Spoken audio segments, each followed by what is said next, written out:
Thomas, welcome to Live Well, Be Well. Thank you for coming on. How are you? Very good, Sarah. Thank you very much for having me. Pleasure to be on the show. I am so excited. We've got so much to talk about, from Turmeric & Co., your kind of route to finding nutrition in your previous football career, and also talking about some exciting stuff that we've got going on this year as well, some good events. So first of all, just to give everybody a bit of a run through about yourself, would you be able to basically give a rundown of your career? Because you played for one of the biggest Premiership football teams within the UK, and you've had a very incredible high performance career within football, which has now led to your interest in nutrition. So can you give everyone a bit of a background about how did you become to be one of the biggest players for a Premiership team? Yeah, I wouldn't say I was the biggest players, or Premier League is it's the creme de la creme, obviously, in terms of football. But I was fortunate enough to have played a number of years in the Premier League for West Bromwich Albion and Reading Football Club, and also internationally for Wales. The journey started as a kid, literally 5-6 years of age, really running around the playing pitch in my school, primary school, with my brother, outside the house, which again, I would never let my children run around as I did as a kid. But I just remember, playing with the ball, and I just loved everything around football and around the sport, and I had a real passion for it. Was obviously, gifted in inverted commas. Well, actually, all that meant was that I just played a lot and I trained a lot, and but I did it because I loved doing it. And so, yeah, it was around 10 years old where I then got scouted for Arsenal, which is just playing Sunday League. Okay. So I was playing Sunday League. I think I'd scored like 90 goals that season, in like 30 games. Wow. You're only a kid, it's kids football, but one of the scouts obviously identified it, went on trial to Arsenal, and the academy manager at the time was Liam Brady, who is an actual legend of football, famous Arsenal player, Irish player, and he was the academy manager, and he said, "Yep, we want to bring you on board." So signed for Arsenal as a 10-year-old, and I mean, that's incredible. yeah, it's incredible because when you go from playing Sunday League to then playing for sort of one of the biggest teams in the academy football, you turn up and everything's there for you. You get brand new footballs every game. The pitches are immaculate. Your kit's washed for you.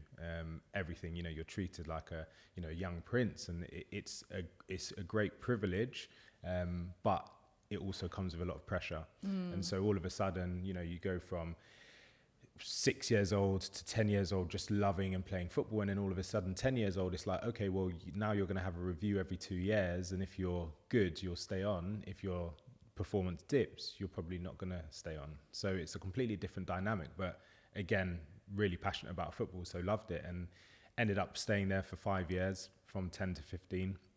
And at 15, I was really small, so I hadn't gone through any form of growth spurt. I was probably, half a foot smaller than everyone else in the team, but technically, with the ball, I was good. I had all of the attributes to be a footballer. And the academy manager, Liam Brady, at the time said, "Look, we don't know if you're going to be big enough to play at the top level. So actually, we think maybe if you want to speak to other clubs, because obviously here, this is the top of the top, and so other clubs, you might have a route to having a career. So if you want to speak to them, you can." So that's interesting. I never knew that height was a thing with a footballer. Yeah, height, physicality. I was very thin, what you would call scrawny, and so football is extremely competitive, and physically you have to be extremely strong, and you don't have to look strong. You just have to be strong. But this was, we're talking, 20 odd years ago now, and so the perception has changed, but that was an immediate impression. Okay, that kid's too small. He's not going to be able to become a professional footballer. So it was my first sort of setback in a way, where it was like, okay, well, maybe someone doesn't believe in me, or maybe I'm not going to achieve what I wanted to achieve.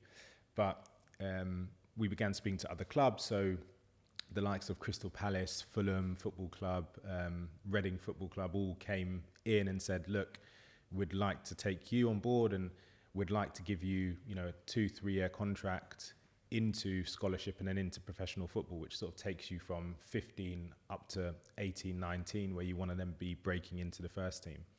And it was the Reading Academy manager at the time, Brendan Rodgers, who is now manager of Leicester City Football Club, but formerly managed Liverpool Football Club. He was academy manager at Reading, and he came to my house, took myself and my family to Reading Football Club, to the stadium, and said, look, there's a route here into professional football, and we believe that you can have a career here, but also, you know, be one of the key players over the next 5-10 years for the club. And so he sold everything to me, and we were like, yep, this is a great opportunity, you know, to actually have a career, or an opportunity to have a career in football is amazing. And so you have to remember, as a kid, I probably, up until that point, I probably saw 50 to 60 players come and go who all had the same dream to become a professional footballer. And they were either told they weren't good enough, or they actually maybe ended up not believing that they were good enough, so they had to fall away.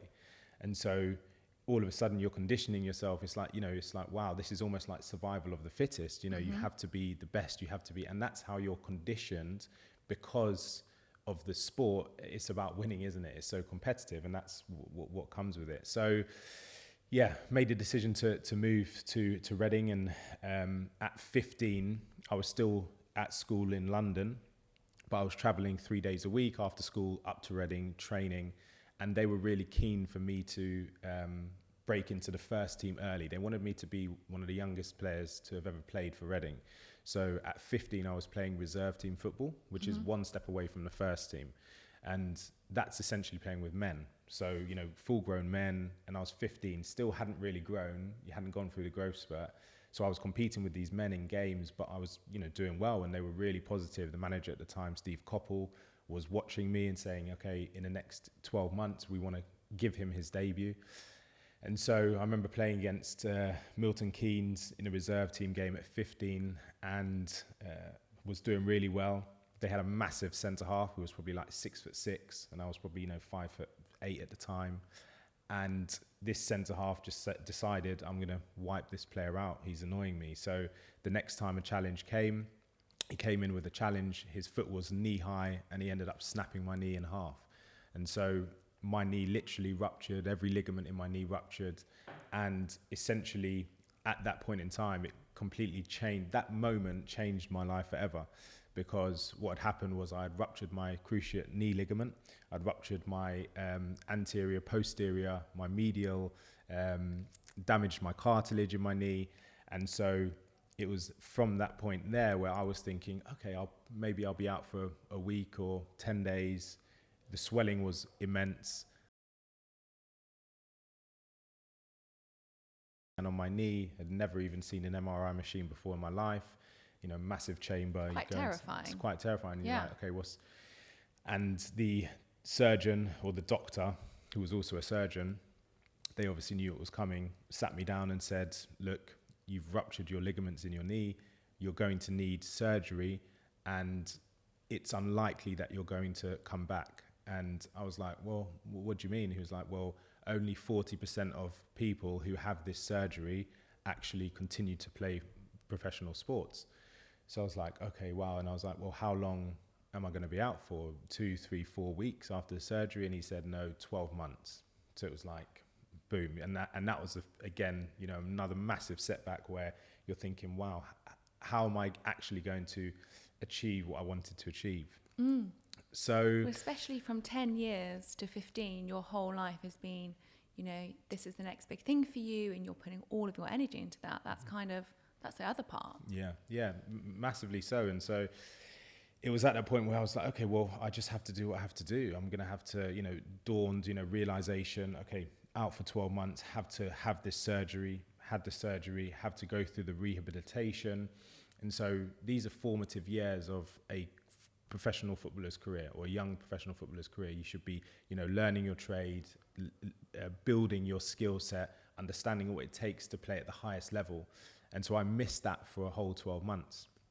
I ended up coming back 12 months later and began training and playing again. And it was actually my second game back, where on this occasion, it was just an unfortunate collision, but I ended up rupturing exactly the same ligament again in my knee. The same leg? The same leg. And I remember, you know, absolutely, massive. It just ballooned up like a balloon as soon as the collision happened. And I sort of had in the back of my mind sort of what that meant. And it was sort of like, surely not again. And ended up then going to see the specialist who was in Windsor, same surgeon, same MRI scan, sat down again in the same room 12 months later, and he said, you've re-ruptured your cruciate ligament. You're going to need now a revision surgery, and you're probably never going to play without pain or restriction again. And I was, determined as a kid, just generally, I wanted to become a professional athlete, professional footballer, but it probably didn't dawn on me what he was saying. And it was actually a few years later where after that meeting, I left the room. My dad was obviously in the room, and the surgeon said to my dad, look, he needs to look at different career paths. There's no way he's actually going to play at the level that he wanted to play and actually be able to compete, because physically he's just going to be restricted. And so, as I said, being quite determined, I went through the same surgery, same rehabilitation, 12-month period, and began... How did you cope in that time though? I'm just like, I'm hearing the story, but there's so many questions that are coming to my mind of how did you deal? I mean, obviously resilience is such a key part of all of this, but there does come to a point where you actually can't be as resilient as you want to be, because your whole world, your whole dreams is kind of falling apart in front of your eyes. And especially starting at Arsenal and having this big dream of where your career could go and all these promises, which I think I've seen from a different industry, but promising in a fashion side of you're going to be the next big thing to maybe you won't. That's a lot to take. How did you deal with that second injury, even the first injury, of knowing, well, this could be it? Mm-hmm.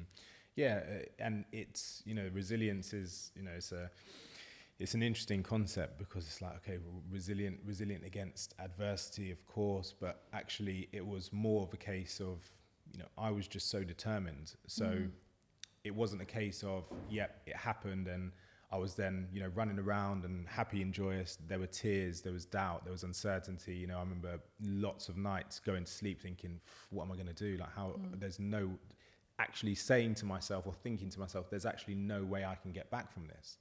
So it wasn't a case of like, oh yeah, I just knew. But every time, when I would have those thoughts or have those experiences or emotions, I would always reset myself and be like, well, no, I know what I want to achieve, and there must be a route to getting there. So again, I think it just comes back to being really determined, but that then comes back to having a really strong purpose and a really strong vision. And my vision was to play in the Premier League, to become a professional footballer. So I always realigned with that vision in the face of that adversity. So I remember after the second surgery, I'd had it, and 2 weeks, your knee is, it's experienced a lot of trauma, because they have to drill into your knee and, sort of move hamstring, tendons, and move the tendon into the actual center of the knee, and then tie a loop to replace your anterior cruciate ligament. It's a fascinating surgery, but it's obviously very traumatic on the knee. And following that, after the second surgery, I remember the actual wound getting infected.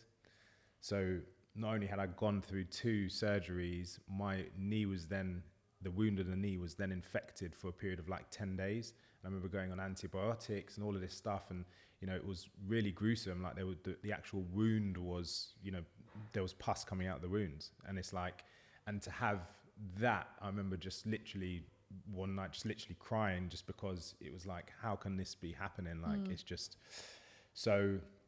And at this point as well, just to say, you're probably watching all the people that you started with progressing further and further and further, and you feel like you're taking steps back, which is so difficult and also so frustrating. Yeah, precisely. And I remember at the time, a lot of the players who, I was competing with, not only in the team, but also in other clubs, they began, sort of playing in the first team, getting recognition. I remember one player who was same age as me, ended up making a move for like £10 million at sort of 16 years of age.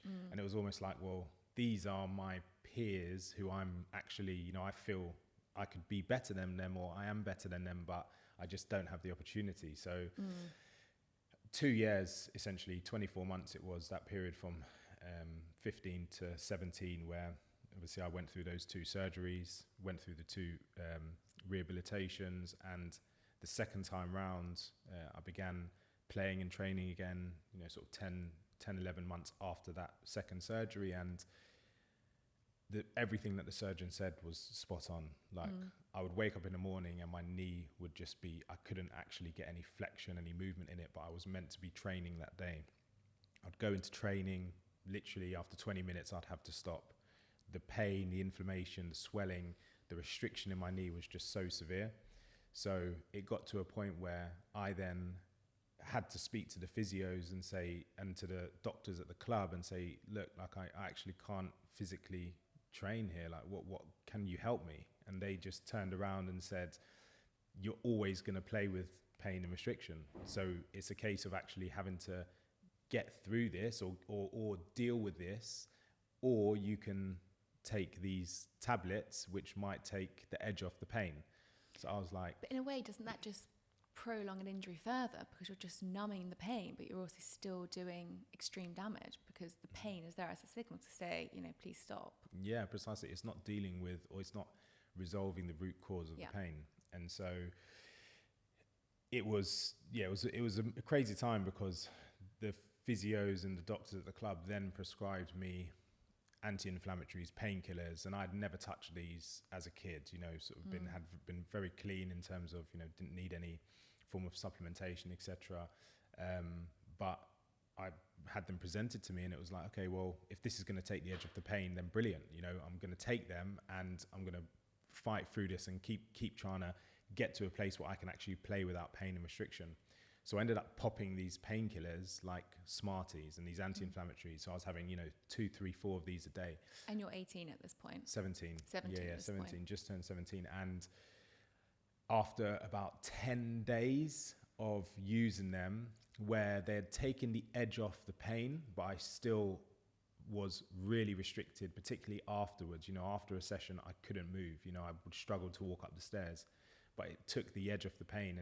And after 10 days of taking them, I remember literally going to the toilet one afternoon, and I just, urinated blood.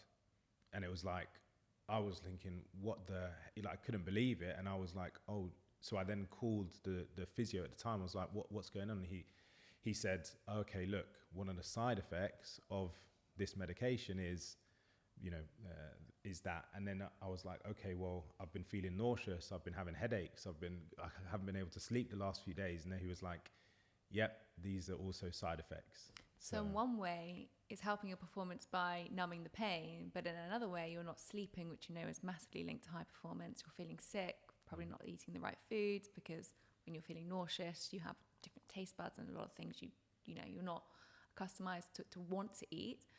So it's like a double-edged sword, really. Yeah, and so I was between a rock and a hard place, and ultimately it got to a place where I was like, well, I can't take these. I'd spoken to my dad, told my dad everything, and it was like, I have to stop taking these, but then I'm still trying to have a career in professional football without pain and restriction.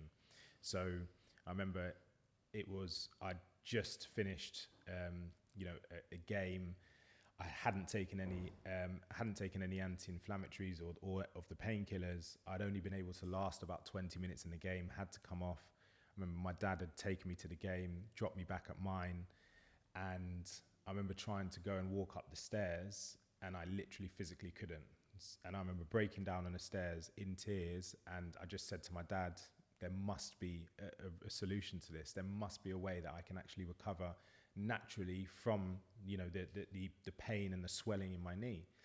And so it was at that point where we then just decided to go on a research binge, and we just began looking into all different types of alternative health solutions, whether it was Ayurvedic medicine, whether it was Eastern Asian practice, looking at all different cultures over the last century and before of how people maintain their health and reduced pain, reduced inflammation, and gave ultimately health through natural nutrition. And key ingredients began to pop up. So those ingredients were things like pineapple, things like ginger, things like watermelon, things like pomegranate, and then subsequently turmeric. And I'd never consumed I maybe had a bit of pineapple. This was like nearly over 15 years ago. And so none of these ingredients were familiar or part of my, nutritional regimen. And it was like, okay, well. What was your diet like back then? So as a young professional, aspiring professional sportsman, my diet consisted of plain pasta, plain chicken, and baked beans.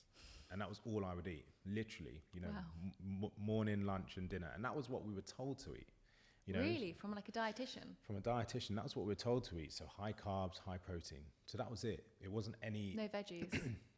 It wasn't a massive... It was like, okay, yeah, have a... You don't need to have a salad. And it's like, okay. So that was how we were educated from a nutritional perspective. So fundamentally, I was in a nutrient deficit constantly, and actually now, it's only now where I look and, see that actually the majority of people actually live within that today. And not only as a young professional sportsman or, just generally through society, we're nutrient deficit massively. And so all of these natural ingredients, we were able to identify and establish that they helped support some form of pain reduction, some form of inflammation reduction, some form of, antioxidant support, which then helped, allow the body to function in a more cohesive manner to help resolve the, pain and inflammation and ailment I was experiencing.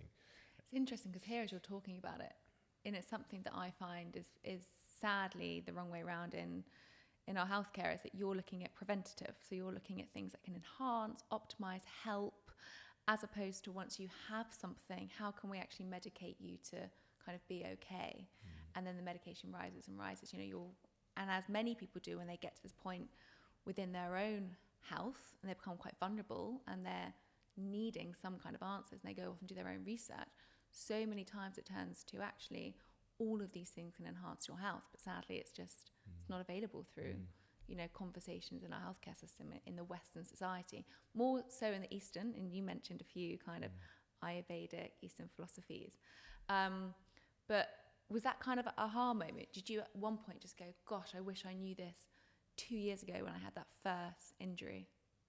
Yeah, it was seeing that there were other alternatives was good, and it was sort of a glimmer of light in a very dark tunnel. But it was like, from that point, how do we get from there to actually making a difference? And so it was great to begin to sort of read these studies and these papers. And I remember we went to the public library and found a booklet on herbs and spices, but actually the therapeutic uses of these.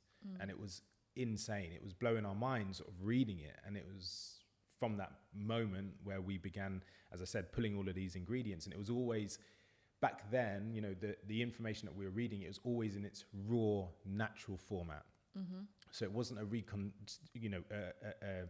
a compromised or, a processed raw ingredient into a powder or into a capsule. It was the raw root or the raw flesh.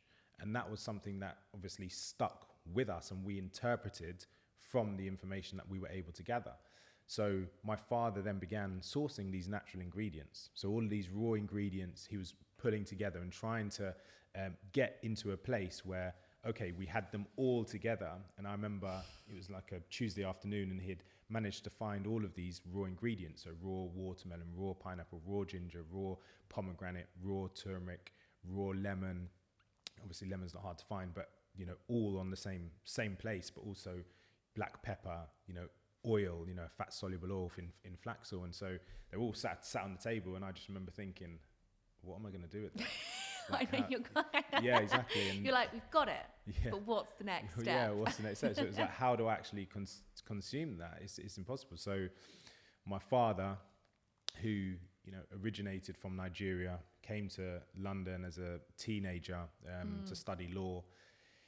His father died in the Biafran War, but he would tell stories of him remembering his father curing people in their village with various different ailments. And so his father was actually a herbalist in Nigeria.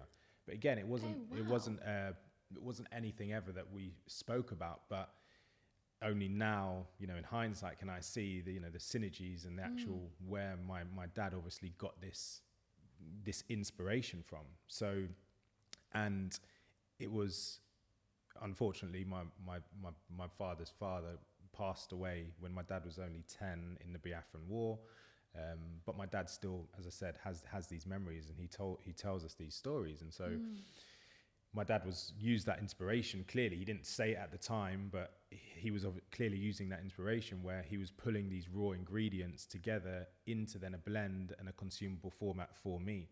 And where I was quite fussy as a teenager with food, with nutrition, I wasn't going to take anything which I couldn't take comfortably and didn't taste nice. You know, I was pretty fussy. So I remember the first few iterations that my father did, I remember taking a sip and it was like, no, I can't take that. I'm not going to be able to have that. So he blended it into like a smoothie or a juice? No, so it was like an extraction process. So he was like crushing. So it wasn't grinding it down. So like crushing, like pressure, like, but actually crushing the roots, mixing them at key times. And again, it's only now looking back with what we've obviously done to date, where I realized how unique this is and how no one's doing it like that. They put it through, like you said, a blender. They put it through, but a blender is super high pressured, generates heat. You know, so it was a completely unique extraction process which my father was doing, but it was the blend of the ingredients that was key. So it's not fundamentally turmeric, it's not fundamentally ginger. It was the blend of all of these key ingredients which ultimately made that elixir. And so I remember the first time we had got to the finished blend, it was in a small glass shot, and I took it and it completely knocked my socks off. It was so potent, but I knew it just tasted right. It just tasted, you know, so potent, so strong, so nutritious. And as I said, where I had a massive nutrient deficit, it really had a big impact the first few days of taking this, you know, 2-3 times a day, where in just terms of energy, right? So it wasn't, you know, the pain in my knee was still there, the inflammation was still there, but it was like there's nothing else to do. There was no other route, so we just stuck with it. And so every 3 or 4 days, my father would create this batch and of these small little golden elixirs, and I would take 2, 3, 4 of them sometimes a day in and around training. And then the first 10 days, I remember my energy was improved. First 2 weeks, I remember it not taking as long to recover. So normally my knee would balloon immediately after training and then take 3 or 4 days to actually settle down. That dropped to like a day, 2 days. So I was like, okay, this is working. So I was encouraged and I was like, yeah, Dad, make sure we keep bringing them. And it was around 6 weeks after the first time I'd had the product where I remember woke up, my usual routine was get out of bed, go into the bathroom and into the shower. And I remember turning on the shower and beginning to shower, and I realized that was the first time in over 2.5 years I had woken up without feeling pain or restriction in my knee. And this was 6 weeks after? 6 weeks after consuming obviously this golden elixir 3 or 4 times a day. And it was a light bulb moment for me because I didn't change anything else in my diet, and I'd actually stopped obviously taking the painkillers and the inflammation, which was taking the edge off the pain. And so from that moment on, I was able to get back to the level that I needed to be at in terms of training, games. Was literally every single game was at it. I was a renewed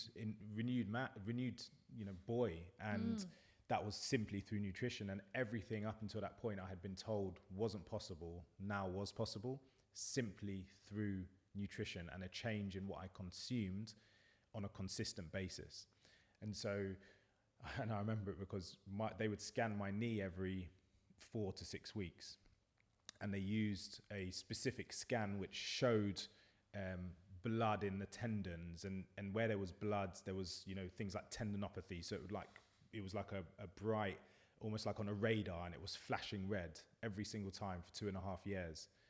And following where I had woken up without that pain and restriction and then began playing and training again, not having to go into the physio's room to say, oh, my niece, or I remember them looking at me. I'd come in the mornings, go straight into the gym, straight out onto the pitch, would come off, go back into the gym and go. And they were like, what's going on? Like they couldn't believe it. So they were like, oh, can we scan your knee? So I remember going, yeah, no problem. I didn't tell them what I was doing. I didn't tell them the change that I'd made. And I went. Really? Why? Because it wasn't anything to do with them. Like at that point, it was almost like we had, and myself and my father, we'd been through so much where it was like, well, we're going on a different tangent to get to that end result. We're not going to rely on you. Yeah. So, we ultimately empowered ourselves through making that change. And so they were like, yeah, can we scan your knee? And I was like, yeah, cool, no problem. How's it feeling? Yeah, good. Okay, yeah, good. Okay, well, let's scan it. So they began scanning it, scanned. No, nothing flashing up. And they were like, scan. And then I remember they got the previous scans. They were like, can we get the previous scans up quickly? And they would obviously take screenshots of it. So they got the screenshots, bright flashing red on my tendons, on the one which had been done maybe 2-3 months before, now completely clear. And they were like, wow. Yeah, literally. So, and I was just like, well, it's brilliant. It's good. I feel good. So, and did they go, what have you done? They asked a question, but I didn't really feel the need to tell them. I was like, well, I need to get on. I've missed 2.5 years of what I wanted to do. And now I've got an opportunity to get back to where I want to be. And so, as I said, it was a life-changing moment in a sense where from that moment on, I've obviously used this golden elixir throughout my whole career, but within 12 months, I ended up making my first team debut, which again, as a kid with aspirations to become a footballer, is massive. And why it's so big is, there was a study recently where it's harder to become a professional footballer than it is to get into Oxford and Cambridge at any given time, simply because of the amount of professional footballers within the Football League. So there's only, you take, for example, the Premier League, there's 20 teams, if there's 20 players in each team, it's 400 players. The Premier League is the best league in the world.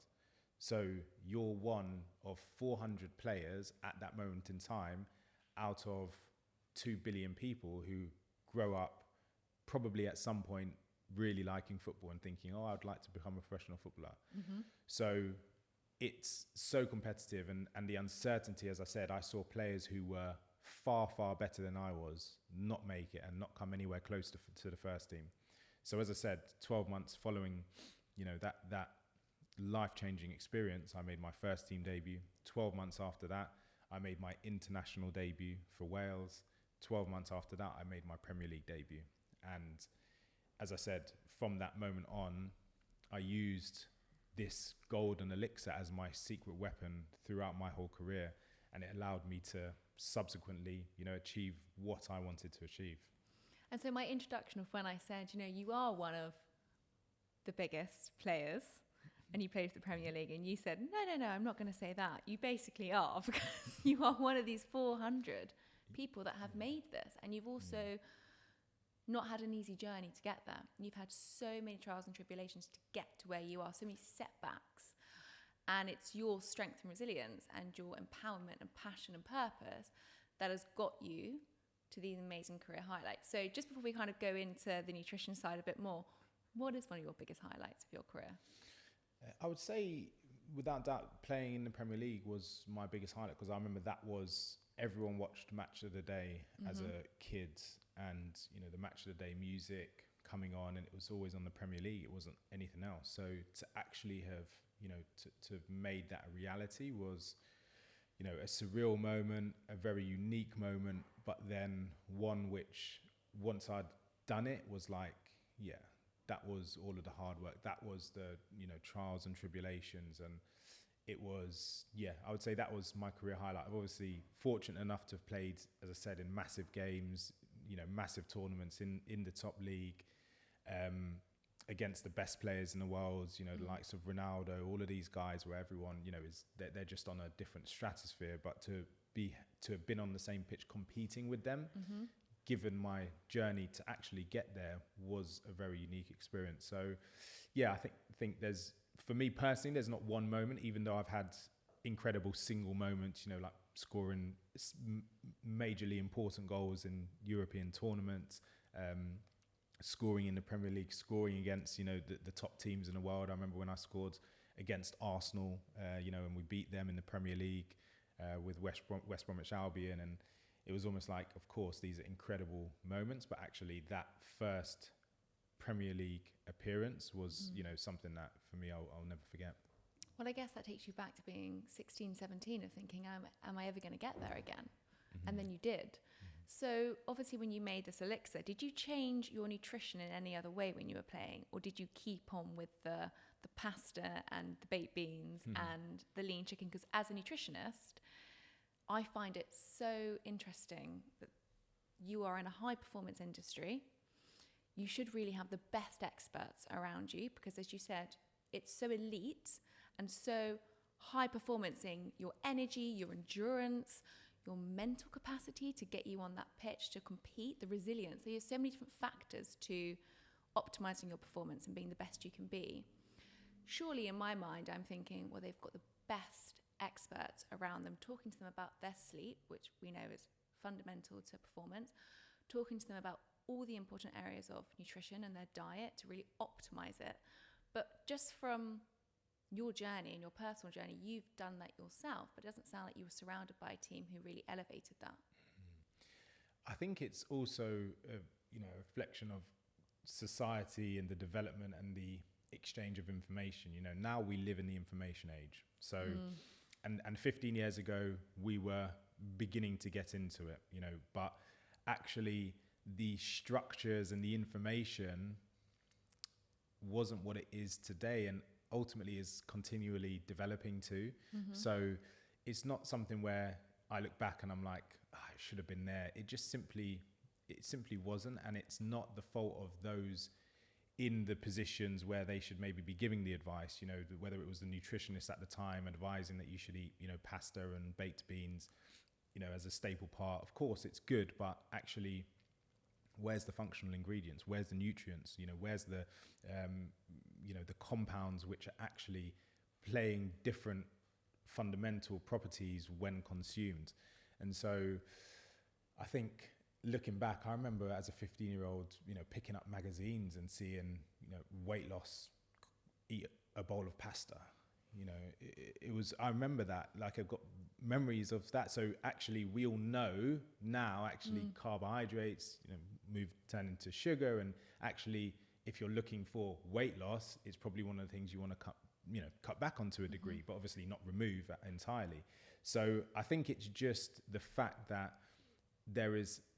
although there are a lot of experts and a lot of people within the field who are advising on whether it's in elite sports or everyday people's nutrition, there's still a fundamental massive gap of knowledge.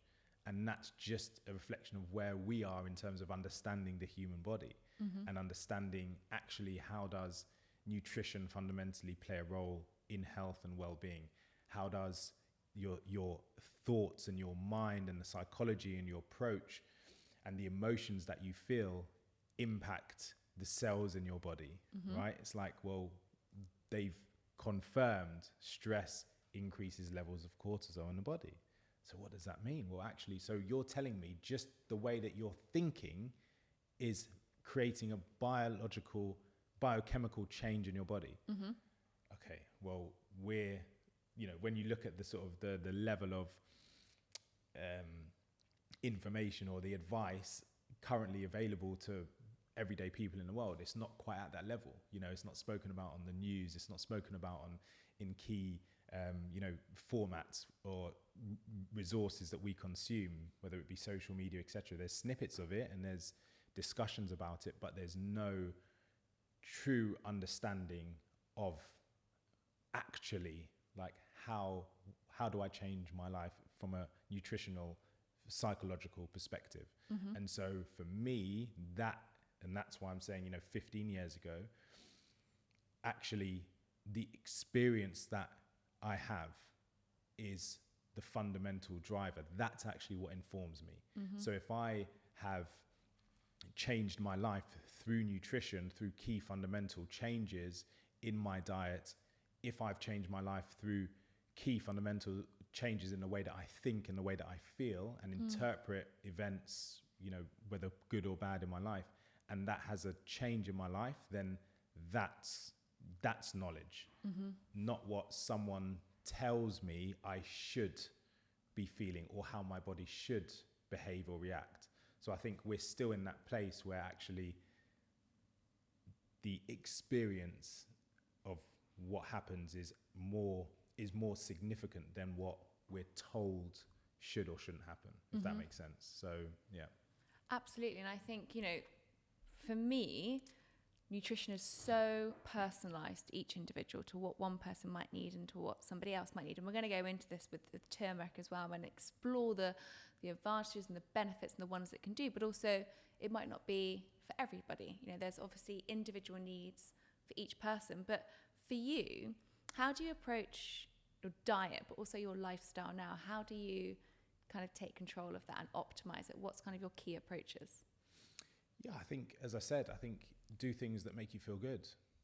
You know, and it's like, okay, well, is going to McDonald's every day of the week going to make me feel good?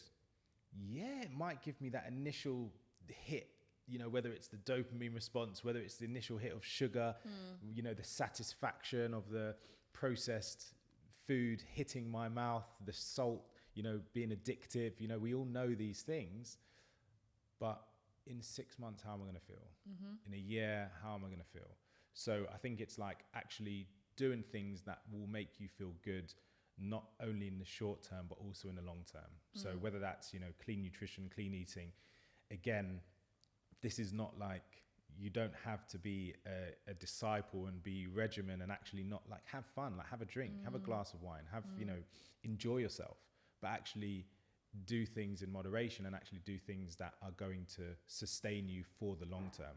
And it's an interesting concept as well, because when you look at whether it's the healthcare industry, the medicinal industry, whatever it is, or when you look at studies, you know, clinical studies, you know, in vitro, whatever it is, like these studies, they're never about how do you prolong life.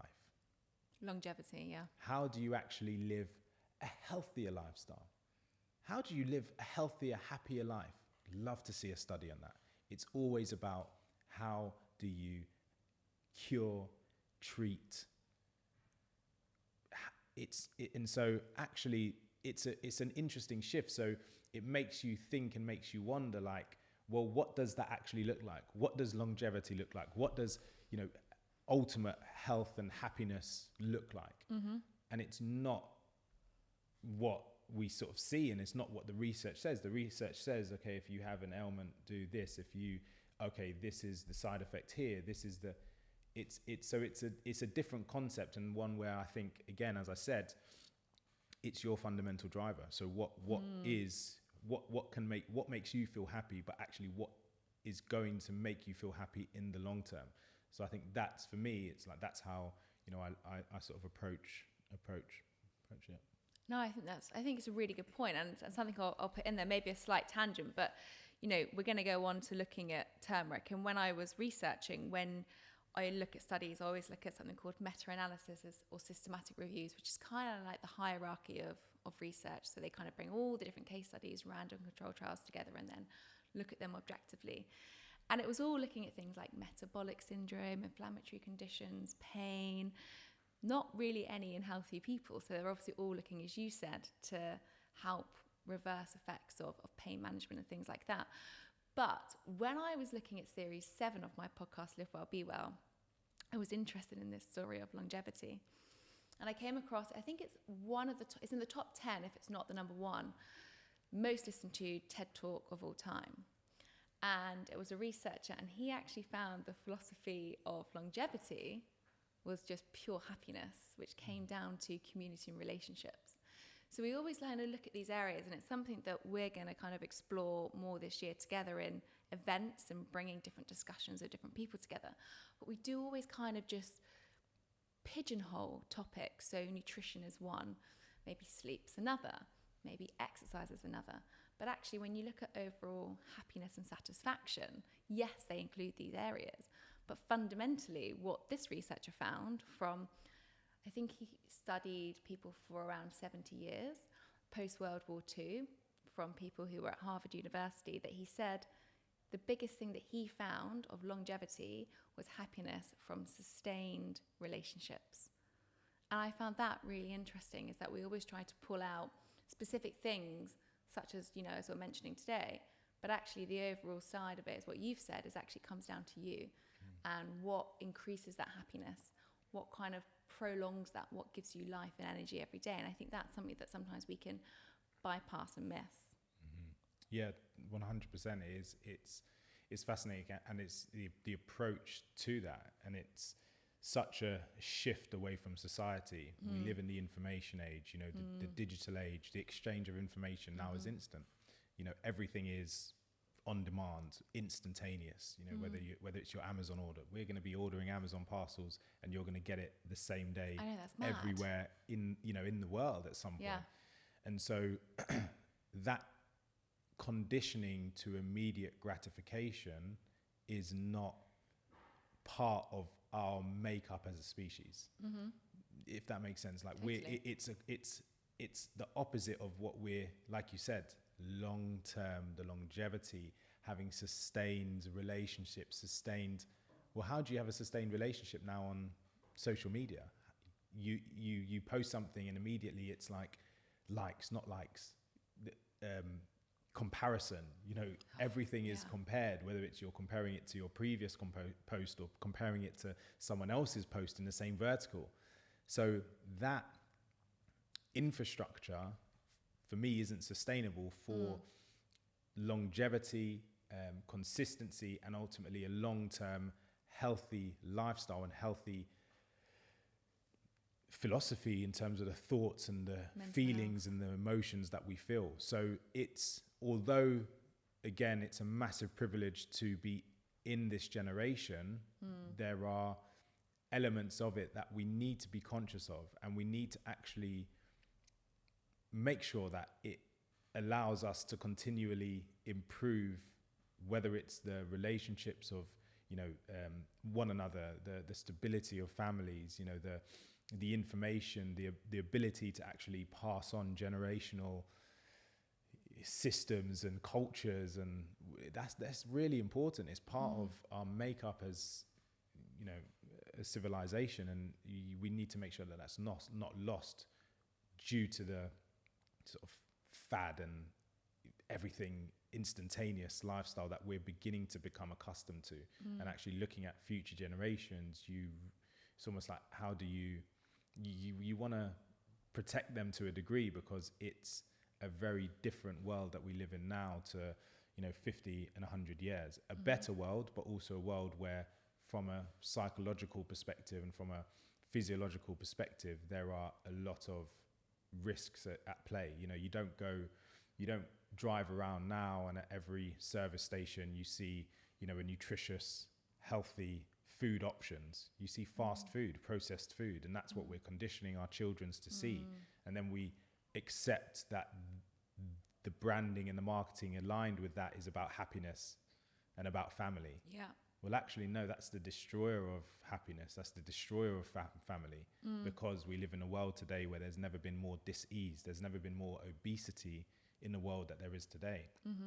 Well, why is that? It's because we're conditioning and we're accepting that, fast food chains dictate the emotional footprint of the next generation. And what I mean by that is, McDonald's are the key sponsor for one of the biggest sports events in the world. I know. So little things so like that. sad. And it's like, no, like McDonald's, brilliant, like excellent. Like, it's okay to have processed foods every once in a while, but it's a treat. You can't have that as a staple part of your nutrition, but that is what a lot of people, a lot of families do. And they're not, because it's quick and it's cheap and it's accessible, and it's a big thing that I talk about a lot, actually, with obesogenic environments, which is something that you're talking very heavily about and rightly about, because we always think we have this idea of choice, but actually we don't have choices, because the most deprived areas, which also have the highest rates of obesity, have the most densely populated obesogenic food environments. So they're the ones that have more McDonald's, more fast food chicken shops around the corner, 4 chicken nuggets for 99p. Why would you then make a choice to go and out of your way to try and find wholesome produce when it's there and it's accessible and you're stressed and you've got 3 children to look after? So when we actually do talk about choice, the choice in these areas is so limited that actually, 2/3 of our supermarkets are full of processed foods. So coming in and trying to make that awareness of, well, which food choice do I go for? Well, the one that's most on offer to you is the one that actually is the most harmful to you long term. And I think that's the stressful part, because the guilt and the shame that can go with any parent, it's so high for them. But again, it's price, it's accessibility, it's quickness. And so it can be so hard in those moments to make those choices. Yeah. But I think the concerning thing for me around that was that when you actually have what you see or interpret as good choices, they're actually not that.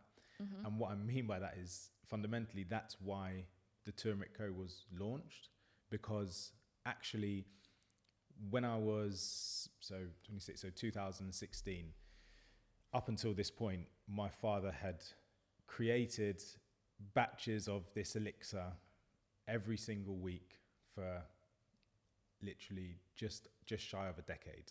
So we had ruined dozens upon dozens of mixers, dozens upon utensils. Everything was stained in the kitchen because of obviously the turmeric, the ginger, the roots that we were using.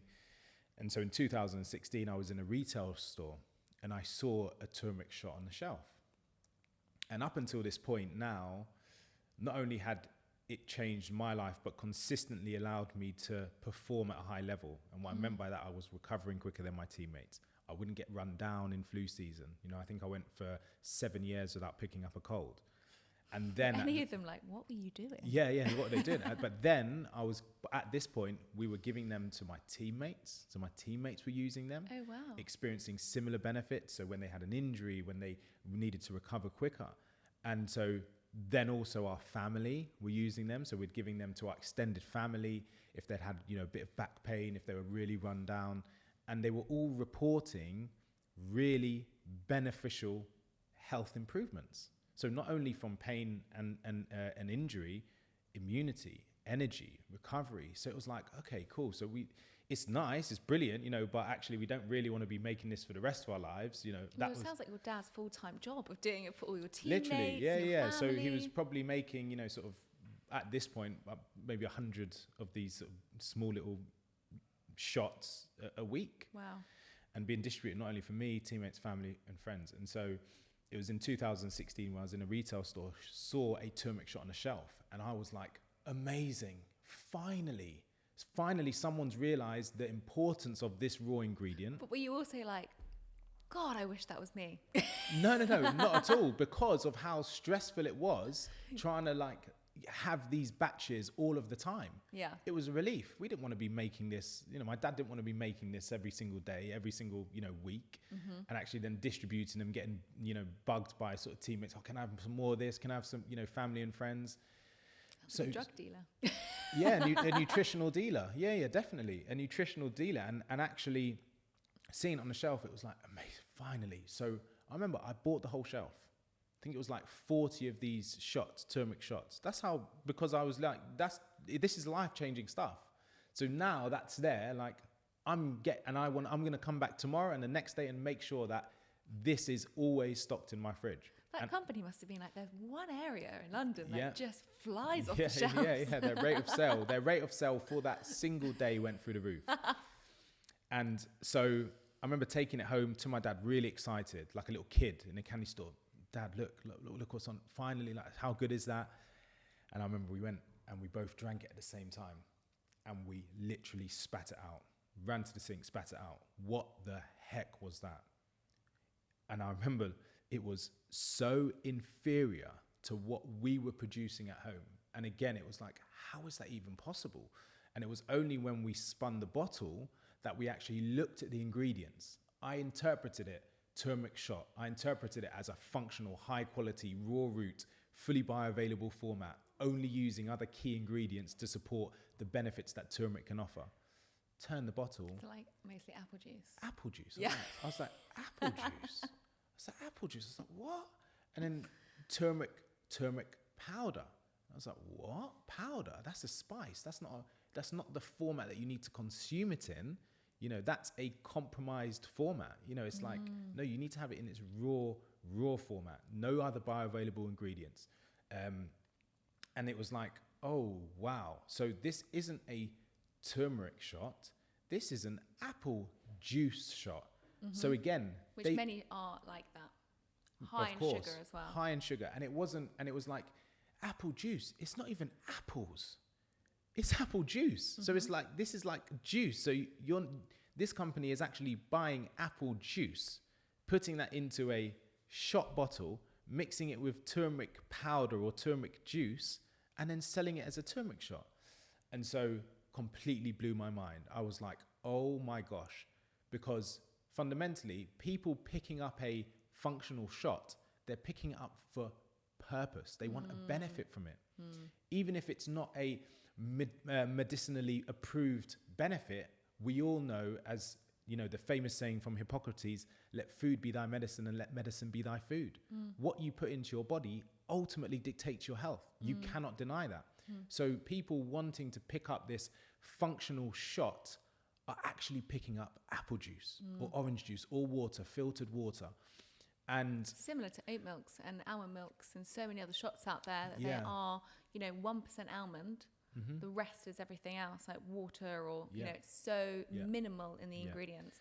And a good thing to say there, just because you're talking about it, whenever you look at the back of any ingredient label, because this is the things that people don't know, the first 3 ingredients are the key ingredients in the highest form. So even if it does say turmeric shot, it might be the last in the menu, and it might have 0.01% of it, but they can still legally say it because it's within the product. Yeah, precisely. And so it was actually that fact where, you know, this product was being marketed as a functional shot, but actually was just apple juice, and a cheap apple juice at that, and an expensive one, you know. Yeah, I was going to say it's probably about £4. Yeah, it was expensive. And so that's my point. So actually the options, the functional, beneficial consumer packaged goods options available to consumers for the most part actually aren't even what they say they are in the first place. So when we're talking about the options and the, you know, the fact that, you know, processed food is ultimately the quickest solution for a lot of people through their nutrition. Well, even if they were to veer and try and consume a wholesome, nutritional, functional diet through these consumer packaged goods, unfortunately, the majority of them are owned by large organizations who only care about their bottom line. They're not fundamentally focused about the impact the product is going to have on their lives. They're focused about their margins. They're not focused on the customer. And so again, we then looked into the market, looked into the research, looked at turmeric shots, ginger shots, all of them, apple juice, orange juice, water, turmeric capsules, turmeric powders. Hold on, like you don't powder a steak, you don't powder a salad, and then like why are you you're compromising the nutritional functional properties, and actually more importantly, you're changing the way these compounds interact with one another and interact with your body. So looking at the market, we realized that, wow, there are people in need here. There are people trying to consume, like we said, deviate away from that processed food culture and look at functional natural products. They're clearly not being serviced or served the product that they're thinking that they're getting when they make these healthy choices. And so that was the fundamental driver of why we decided to bring this golden elixir, which we had used as a family for over a decade, to people in all different walks of life. And the story behind actually how we got from that point to launch is a really interesting one, because the first route you go down when you try and bring a product to market is, how can you make it at scale, right? So my father had perfected an extraction process, which was very bespoke, very unique in a sense where it's not what any other juice or shot manufacturer would do.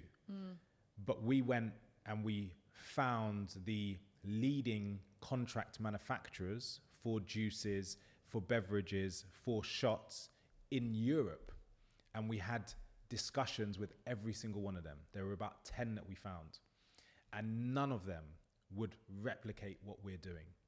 Every single one of them said the quality of the ingredient is too high. We want it delivered to us frozen.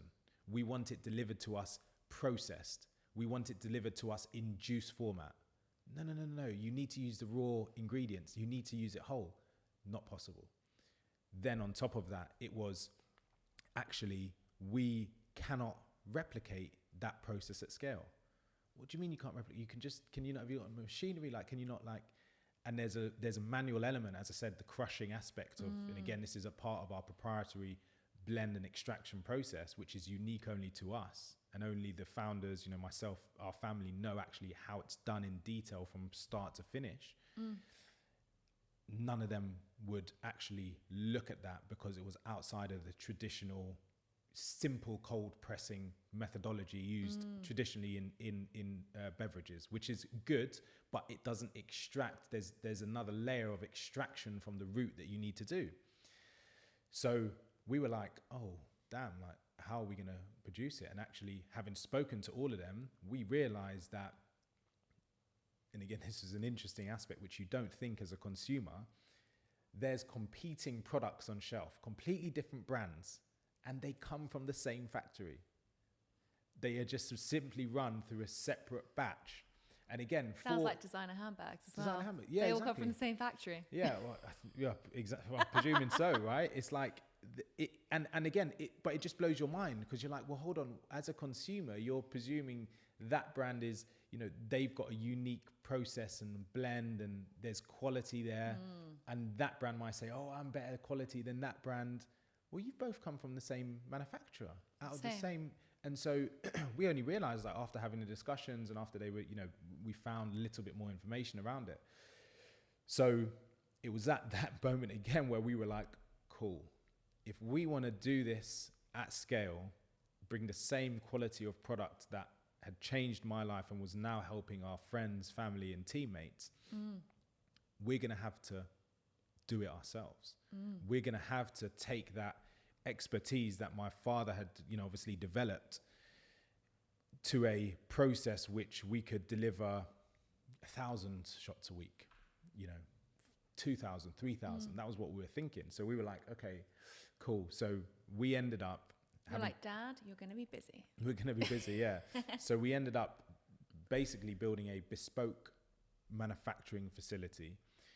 It took 2 years of understanding the processes, gaining all of the certification, understanding the logistics of handling a cold, fresh, raw ingredient from raw ingredient all the way through to finished product, dispatched, chilled, delivered to consumers' homes, to our customers' homes. And it was like, okay, cool. So 2 years of work went into it, understanding the processes, building, standard operating processes, building policies, standards, operational outputs.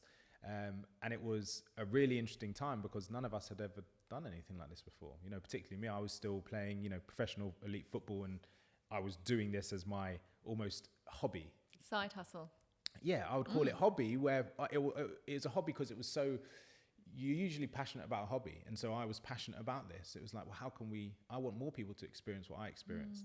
And so rather than play PlayStation, rather than play golf, rather than go, every single, just go and chill at teammates or mates' houses, I was literally just working on this with my family. Well, you were becoming an entrepreneur basically at this point. Yeah, literally. And so 2016 to 2018, we'd built a bespoke manufacturing facility. We'd built the operational, the logistics, the distribution requirements.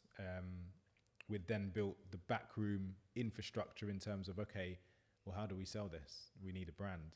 So we then had to go on a massive deep dive into understanding, how can we position ourselves in a very saturated market of inferior products, which were, as I said, saying that they were doing something, saying that they were offering something, when actually they weren't. Well, it's very hard to actually do that when you're sat on shelf. Okay, there's 2 bottles there.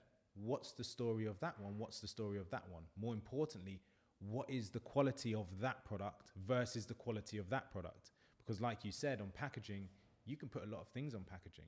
So there are products, and I would say the majority of products, particularly in this vertical, who are masquerading as natural, functional, performance products. No. You're an apple juice. So there's a natural side of turmeric, the property that actually has the anti-inflammatory property we're going to talk about, curcumin. But if you add black pepper, it increases the bioavailability by up to 2,000%. So do you remember looking at these products back in the day? Did they have black pepper in?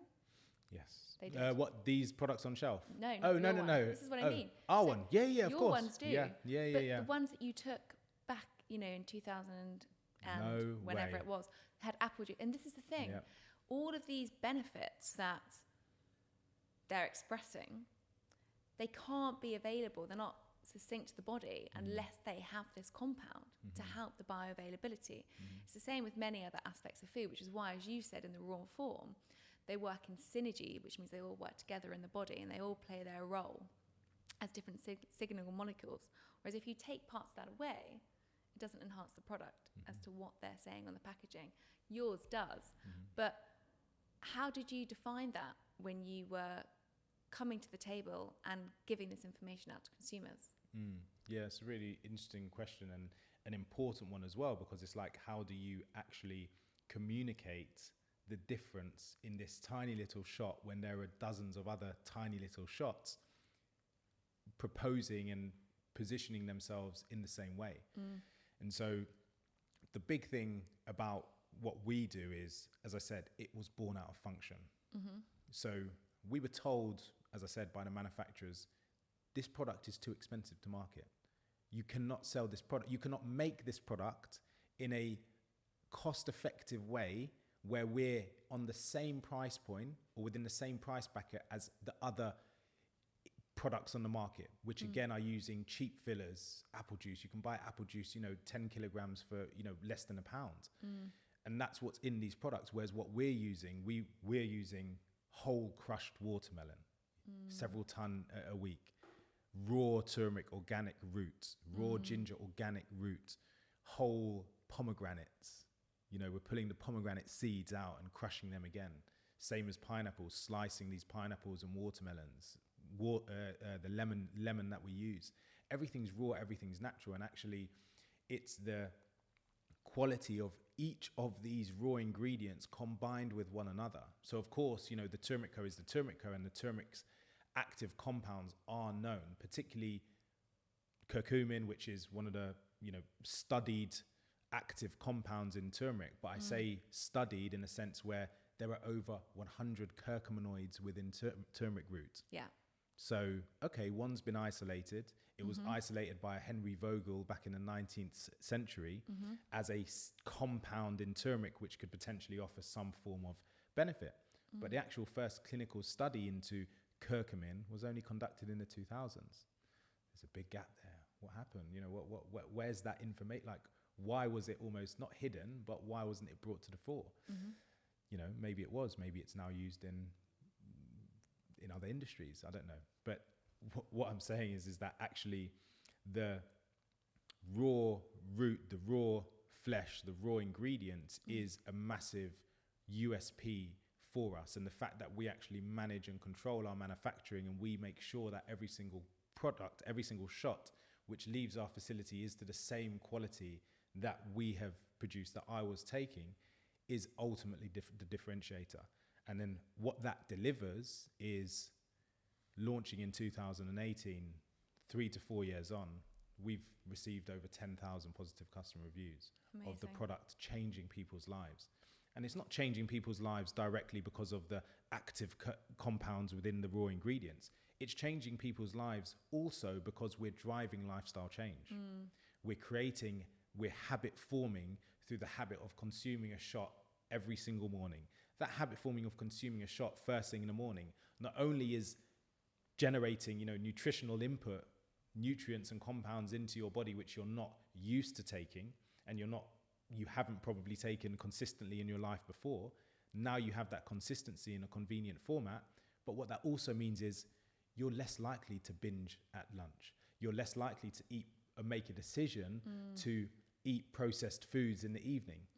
So this is mindset. Precisely. And that is the power of what we're doing. That's the value in terms of what we're driving. And so it's bigger than, okay, it's a change in nutrition. No, it is a choice. And our destinies are ultimately driven by the choices that we make. And we want to encourage more and more people to make positive decisions, positive choices, which ultimately positively impact their lives. And I think that's one of the biggest things is when you, as a nutritionist, when you start making these small changes, it can be small changes that can have a big impact. So one small change a day can lead to another change a week, and then another change a week. And maybe, well, now I've figured out that turmeric is part of my overall diet. Maybe I'm going to see if I add something like a new vegetable like beetroot in, or maybe I'm going to explore one I've not heard of like salsify, or something new, where every week you're adding in something new, but you're not trying to do a whole overall lifestyle change so quickly that it all kind of falls apart. And I think that's a really important part of any lifestyle change, is that you take it step by step.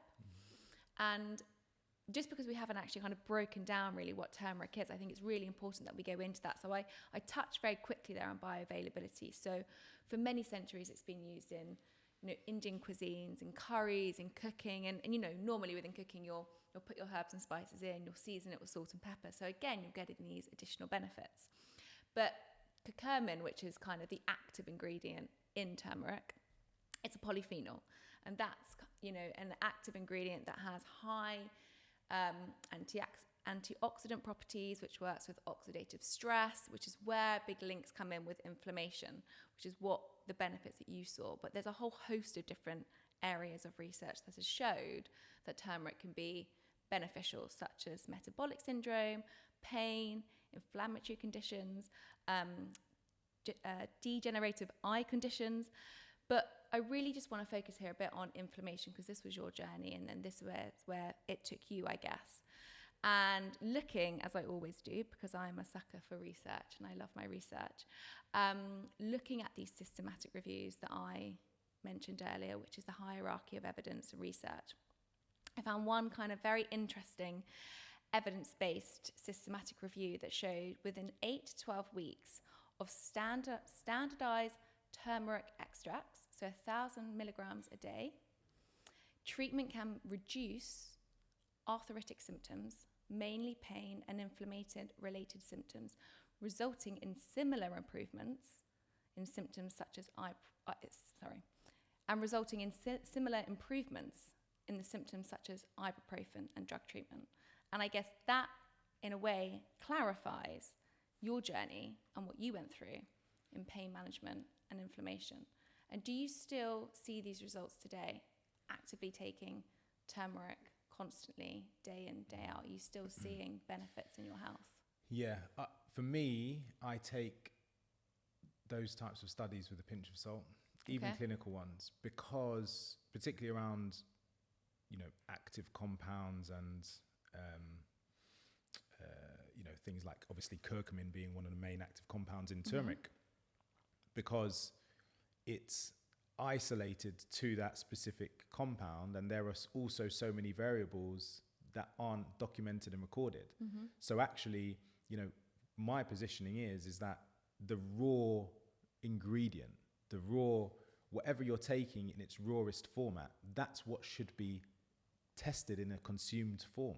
And so a lot of the time, as you said, it's turmeric extract, it's turmeric capsules or powders, and that's not the form it was meant to be taken in.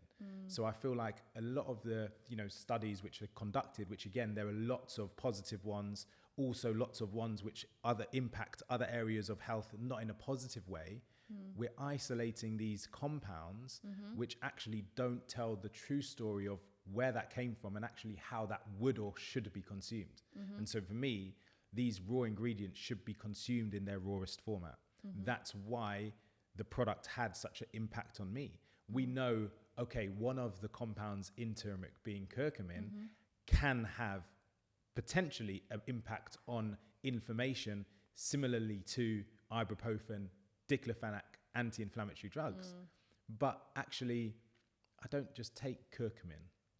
I took a blend, a mixture of not only raw turmeric root, but also raw ginger, also raw watermelon, also raw pineapple, also raw pomegranate, all in a bioavailable format in its rawest form. So it's almost like that's what needs to be tested, really. But whether or not it would be tested because it's not a direct compound, etc., it's very difficult. So but it's very hard in that. And when we look at these systematic reviews, I guess this looks at something like over 100 studies and actually tries to see if it's significant. And what I find really interesting about scientific research is we can cherry pick specific studies, but for me, evidence shows when we look at a whole series of studies done in the same area. And yes, I guess this has got different extracts and different ways of it being formatted, but it does show that it's beneficial linked to pain inflammation. And I think that's really important when we're looking at evidence, is that we're not just saying, well, there's 3 studies done in this area. There's actually a host of studies done. And for me, that's really important, because we are then actually looking at an overarching body of evidence. And that, I think, is always quite misleading in so many areas of talking about specific things within nutrition, because nutrition is the hardest area, I think, to actually research, because there's so many other confounding factors. As you mentioned in the beginning, stress. Okay, so you could be giving people all these high 1,000 milligram extracts a day. If they're all highly stressed, is it going to be bioavailable? Is it going to be having other impacts? Is stress going to be counteracting all of these things? And there's so many other facets that fall into research that we don't look at. So it can be very hard to study, I think, nutrition, and very hard to pull it down into that succinct conclusion, because there's so many other confounding variables that impact the result. And I think that's why nutrition is forever changing, evolving, and interesting. And I find it very interesting. It's because it's never simple. And everyone's different, and everyone has different lives. So everyone has different environments that impact different results. Did they smoke? Did they not smoke? Did they drink alcohol? Did they not drink alcohol? So all of these things really impact the result of a study.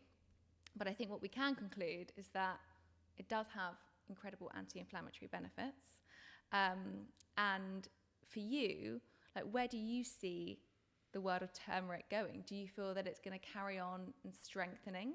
Or do you feel that people will start understanding more about, as you keep saying, which I think is really important, the pure root kind of format of how turmeric is given?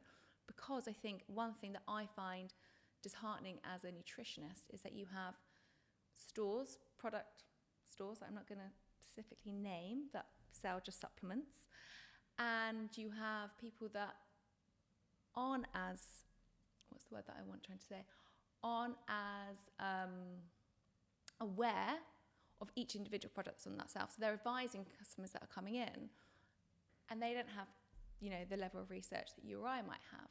So these consumers are coming in trying to navigate for them what's best for them to take. And as you very clearly kind of stated today, there is really only specific formats that could really work for certain people when they're in the highest form, and there's many competing products. Following that, what is next for turmeric? Because I guess there's many shops today that you can go in and buy a host of different supplements, drinks, things for health benefits. And for many people, it can be a complete minefield. Even as a nutritionist, sometimes I feel like it's a minefield. So what are the key things that somebody needs to look out for these health benefits? And how do you see that world evolving going forward? Yeah, again, really good question. I think ultimately it stems down to being informed. So like you said on the previous point, a lot of people making consumer decisions are ill-informed. And that's not their fault. It's just the information, that the resources that they've had access to at any given time. So for us as a business and as a brand delivering a real high quality product, which we're obviously all very passionate about, and which is changing people's lives through natural nutrition, we want to create knowledge. We want to offer knowledge to our customer base, to our community, to our advocacies, and allow that to snowball and develop, and have topics and discussions on how natural nutrition changes in lifestyle, like I said, changes in the way that we think and interpret information and the emotions that we feel. For us, that's all linked to the turmeric shop. We're so passionate about that. That's what we fundamentally see. So it's not, as I said, directly, solely related to nutrition. It's actually that change and that development and that progression facilitated through a turmeric shot, and the impact that that has, not only from a nutritional perspective, but also from a habit forming perspective, the way that you think, the way that you feel, the way that you interpret yourself. Like I said, do things that make you feel good. Our customers feel good. When they have a shot first in the morning, they're feeling good because it's the decisions that they make, the choices that they make. And so for us, we want to continue to build knowledge, build information, build awareness around how you can improve and make decisions to positively impact your life. Because when you make those decisions, not only do they impact your life, they impact the lives of those around you. They impact your children's, the generations to come, your spouse, you know, your family, your brother, your sister, whatever it is, your mum and your dad. So it's like, how can we continually deliver that and ultimately change people's lives? I think that's fantastic. And there's a final question that I'm going to ask you as well. And just before that, just because I always like to add in for anyone who's listening to this and obviously is really inspired by the story and also turmeric, and this isn't obviously with your products, but if you're going to go off and take super high doses of turmeric, do just always be careful, because it can, if you're anemic, not be the most beneficial for you, because it can inhibit the synthesis there, and low blood pressure. So I just say, you know, anyone taking hugely, extremely high doses, which is not in what Thomas is talking about with his products, but I always find it really important just to relay that information as a bit of a devil's advocate there. Again, there is no very high dangerous levels. The FDA have generally recognized it as safe and tolerable for most people, from scientific studies, even at doses at 4,000 and 8,000 milligrams a day. But there is still a caveat that we don't recommend it for people with anemia, because it can inhibit a protein in the synthesis of iron production. And people that have extremely low blood pressure, again, it can also reduce your blood pressure.